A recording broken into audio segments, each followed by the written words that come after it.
Hello and welcome back to the morning after from Engadget. My name is Matt Smith, and after a peaceful 2-week break, I am back just in time for the likes of Apple and Spotify to shove all of our music listening statistics down our throats, whether we want them or not.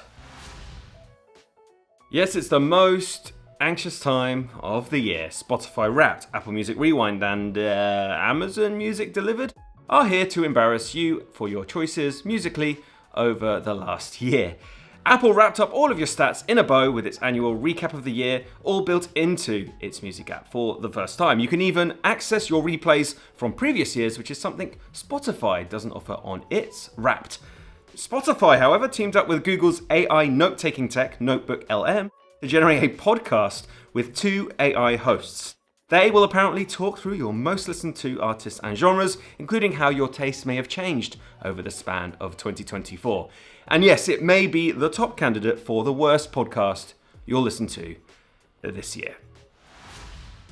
By far my most played game of the year, Balatro, is now getting a real-world deck of cards, cost at a heady $16. It's available now to pre-order on Fangamer and is expected to ship in March. The mock-ups show subtly pixelated cards that mimic the art style of the game, and they've gone for the red design on the rear, the red deck being the default set in Balatro.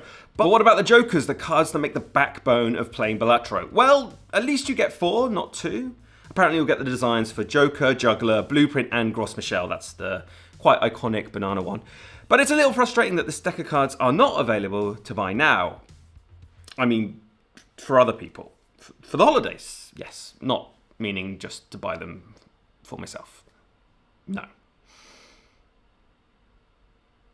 Yeah. What's old is new again, because HBO's Max is testing streamable channels in the US with a selection of 24/7 feeds of HBO programming, including HBO, HBO2 simulcasts, and other channels that will offer a dedicated stream of drama, comedy, and classic shows.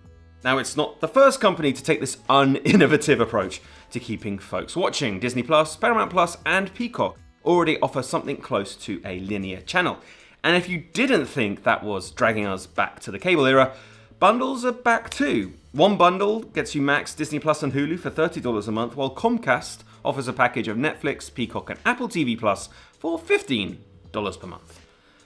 Well, what exactly are we going to call cable cutting when there are no cables to cut?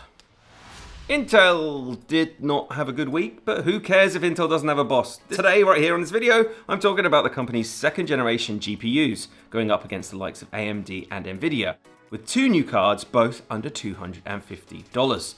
There's the $249 Arc B580 and the slightly less capable $219 B570, both targeting 1440p gaming, arguably the visual sweet spot when it comes to PC gaming. We liked last year's Arc cards, but that hasn't stopped Intel's GPU market share from falling to 0%. There's a reason, well, a few, why the Intel CEO decided to suddenly retire.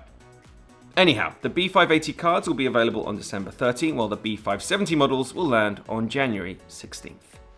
And finally, for the first time in its history, Bitcoin has broken through the $100,000 barrier. And interestingly, I am still poor.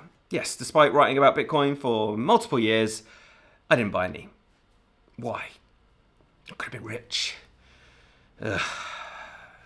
Anyway, that's the end of this week's edition of The Morning After. Thanks once again for watching. We'll be back to our regularly scheduled videos every week, so make sure to like and subscribe.